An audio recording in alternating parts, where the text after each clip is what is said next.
What's good, loved ones? Everyone.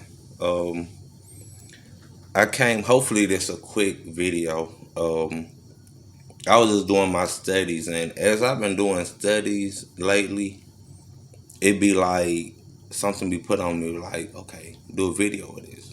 So me, I'm obedient to it. So, um, it says it comes from Proverbs 8:17.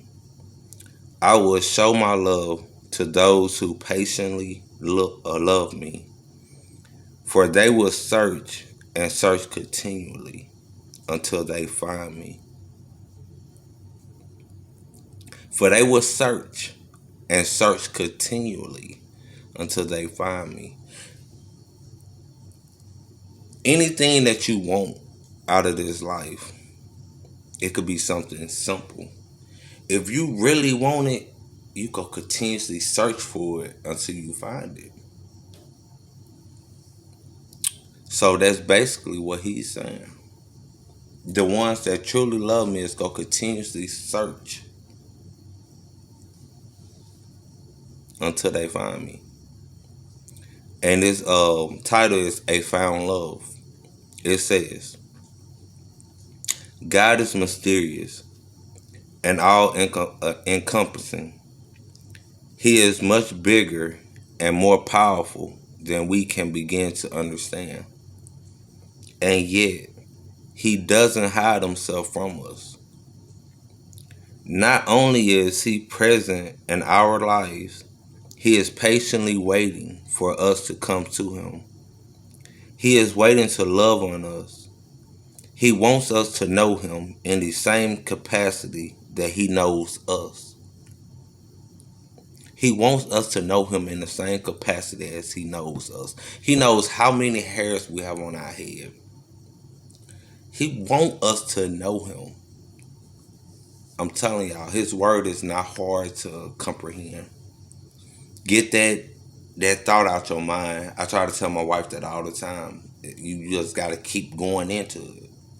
Keep doing it. Keep doing it. Keep doing it. Eventually, it's going to click. If you feel what I'm saying. In order to search for him, we need to slow down our busy bodies and minds. Sit still in his presence and listen carefully to him. When life is so busy and full of so many things, it takes a great deal of discipline to carve time out in our day just to focus on our relationship with God. He is always there, always present, but sometimes we are too distracted to notice. It is in the quiet places that we are able to see him, feel him, and hear him. When we set our hearts out to search for him in these places, when we desire to know him intimately and begin to look for him in everything, he reveals himself to us. Um, so yeah, I remember times, y'all. I'm gonna go back. I remember times where I was so distracted. I was hearing something. I kind of knew what it was or who it was, but you know what I'm saying? I didn't pay no attention to it. Like, I'm in the project. You know what I'm saying? Like, up here, like, I wasn't even staying there. I was just, I was born there, but I started going back. You know what I'm saying? Hustling, um, drinking, just hanging out, doing project stuff. My bad, y'all. Put some of this stuff on my hair. Yeah. It used to be times where we'll be doing the same stuff we did the night before, and the night before that, and the night before that. Just sitting out there drinking, uh, entertaining, being entertained by dumb stuff that really don't make sense. Um, and it'll be on me. It'll be like a feeling. Be like, man, leave. Like, this ain't for you. So I listened to it, but at some point in time, I really didn't listen to it. You know what I'm saying? I'm like, okay. And I stay up there, you know what I'm saying? Or sometimes I would leave. And the next day, the same place that I was at, something happened. Somebody got shot, police caught somebody with some stuff. Um, stuff like that. Who knows? That could have been me. If I wouldn't have left. If I wouldn't have, if his love and his mercy on me wouldn't have been shared with me. His voice, his feeling, his touch, um, that allowed me to leave. So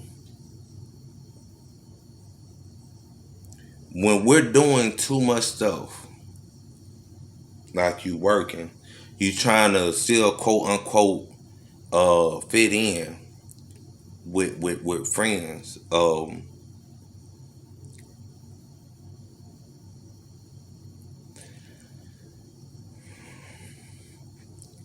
Living for people. Let me say this. It is so quick. It might not seem like that, but it is so quick for a person to really forget a person's death.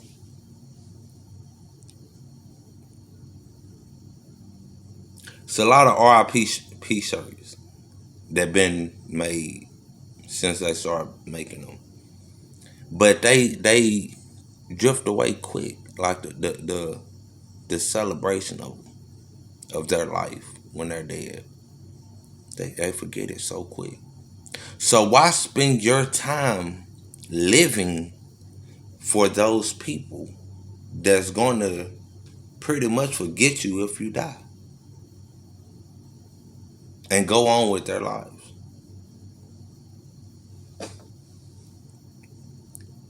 Start living for yourself.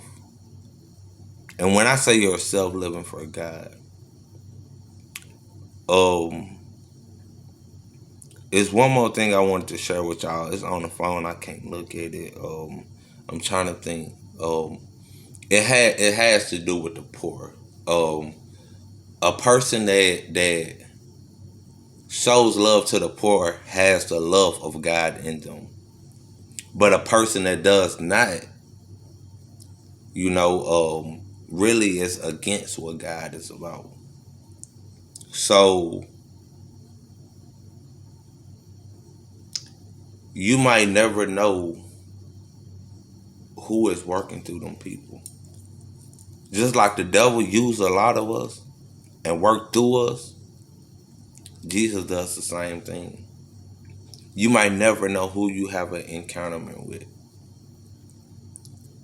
What blessing you might have pushed further from you. Because you're too busy to even think or allow the spirit to think. Um, I probably already spoke about this once, but I promise y'all this was crazy. I was walking from a place that I worked at, but I wasn't working that day. I just went up there to joke around, you know what I'm saying? And then I went to the little cell phone place next door to it, mess around with the little females over there. This before I was married. Um, and I was leaving, so I was walking or whatever. It was a man like this, you know what I'm saying, walking towards me. A white man. Um, he had like long, like bearded hair. It was like grayish, whitish, long bearded hair. Like his hair like was long, grayish, kind of whitish, like.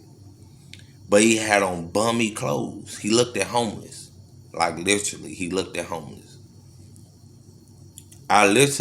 Someone was telling me as I was approaching the man, or as I was getting closer and closer to the man, someone was telling me when I was at a certain distance, some started telling me like, hey, I need you to ask him if he's hungry and um, take care of that for me. And then someone on the other side tell me, like, come on, bro. Man, you too big. You too. How would you look asking that man that, man? Like, that's something you shouldn't even ask. You know what I'm saying? Like, just basically a battle, spiritual. We battle spiritually. Even in your heads, you're battling spiritually, whether you know it or not. It might not be your voice a lot of times. Or it might not be a voice that you think could be God or the devil. It could be your own voice. But y'all, it's two different perspectives. It's two different debates. That's a spiritual war. A lot of people don't understand that they're under spiritual warfare right now because they don't know how to. They don't have the discernment to interpret whether or not that's what they're in. So I got closer to the man. I passed him. So we by like right here. I'm right here. He's back here. I'm going that way, the way I just came from. So we kept looking at each other. He looking back at me too. Like every time I look, like he looking. So I was like, "Sir, I am so sorry for keep looking at you, but it's just something put on me to ask you if you're hungry. Like if you are, it's so many restaurants on the strip. Like we can literally go to any one of them you want to, and I will get you whatever you want." And the man literally looked at me and was like, "No, my son, you're good, but be blessed." Something like that. It was some of that nature. I'm sorry. And literally the way he spoke it, I promise y'all it couldn't been humanity. It couldn't been natural. It had to been supernatural. Because as the way he spoke it, the calmness, the it's just the way it hit me. As soon as he spoke it, it's like it came into me. And I literally, when I say I got a light, like I've never smoked no weed strain. I never really popped pills. I've never drunk an alcoholic beverage. Nothing that made me feel like that. I literally got so light it felt like I was floating. As I was walking, I know I was walking. I literally couldn't feel the street. And that ain't the crazy part. It's like when he said that it astounded me so much. I was like, I couldn't even say yes sir or nothing. I was like basically in my mind, okay. I turned around, started walking. I took like 2 or 3 steps. It was nowhere he could go. It was no alleyway. It was no houses. What was it? Only thing it was is, and he was like 12 steps away from the highway part. It was nowhere he could have went. I literally took 2 steps and turned around, and the man was completely gone. Literally gone. So what I want to tell y'all today is slow down.